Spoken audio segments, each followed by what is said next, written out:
How often do you wish you could drop everything? The commute, the business lifestyle, and instead pursue your lifelong dream?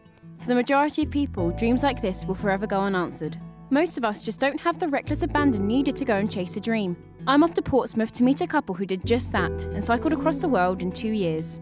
I want to find out what it's really like to have to give up everything to be able to afford a journey of self-discovery, which we all seem to crave. Is it really worth the risk? Roger and Dee gave up their home and their business back in 2010 to pursue a dream that could potentially bring them priceless experiences. They visited 4 continents, saw 34 countries and cycled nearly 15,000 miles.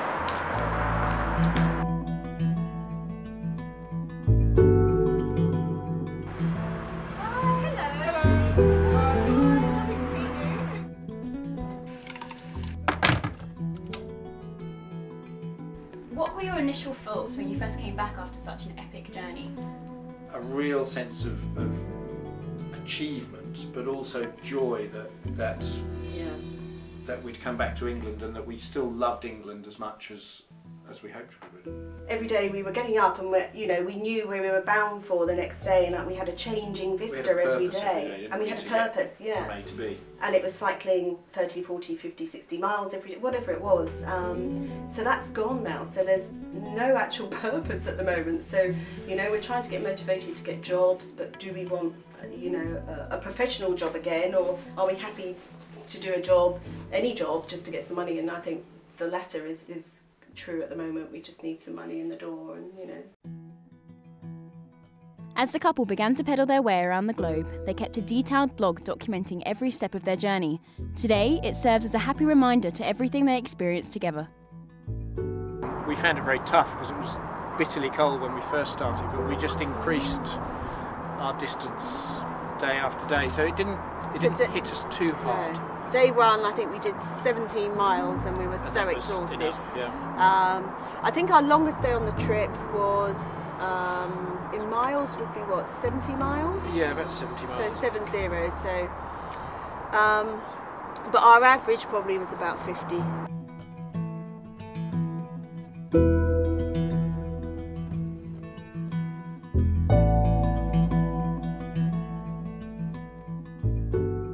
Obviously, when you're going abroad, you do take precautions, but you don't necessarily think that anything bad will happen because you're fulfilling a dream. Was there any moment during the trip where you experienced something quite horrific and you didn't really know what to do about it? You were a bit shocked about the whole situation? we thought possibly we may have an incident on the bikes, but we really thought it would be somewhere very busy in one of the major capital cities we were going through. So, Istanbul or Tehran or Budapest, all these capital cities we've been through, all really busy and frenetic. But I had a bad accident on the bike, and it was in Laos. What was it like after being hit? What were your first reactions? How lucky I was that all I had, after sort of feeling my bones and realising that actually I have everything here. The only injury I had, which was a bad one still, was a bad gash in my leg. But I just thought how lucky I'm alive, because literally a few seconds before he hit me, I just thought he was going to kill me. We think that he looked back to look at me, and because he was drunk, when he then looked round again, there was a bend there, and he just was going too fast to get around the bend, and he just ploughed straight into Dee, and I just sort of fly through the air and just hit the ground, and she was just lying there, she not moving, and I just dropped my bike and sprinted back. We understand that you had to cut your journey short at one stage and come back home.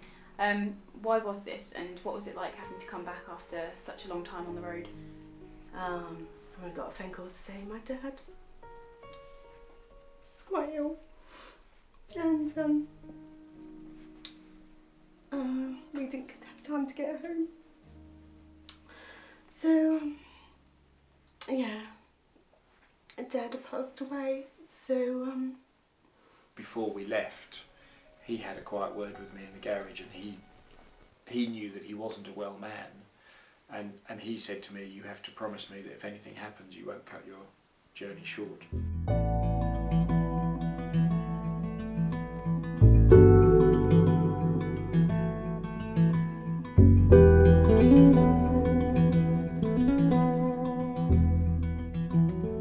People mention to us, why why would you give your house up and sell your business and go off on a silly bike ride?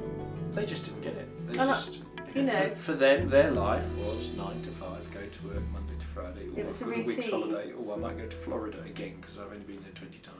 One of the things they thought we would be putting at risk was our marriage, I think, and that came from a few different friends. Oh, it's going to really alter your relationship. It's you're putting very heavy demands on such a personal relationship, and why would you want to do that? And I thought, well, why wouldn't you want to do that? If I flew tomorrow and went on what I call an ordinary holiday to Japan for 2 weeks, you would not experience the country the way we have experienced the country.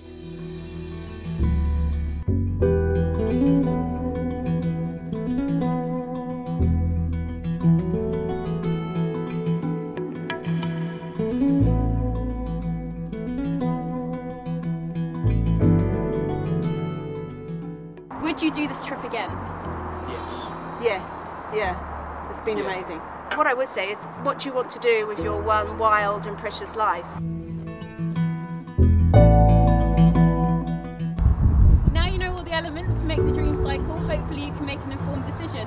Me, however, I'm on my own journey, so back to the studio.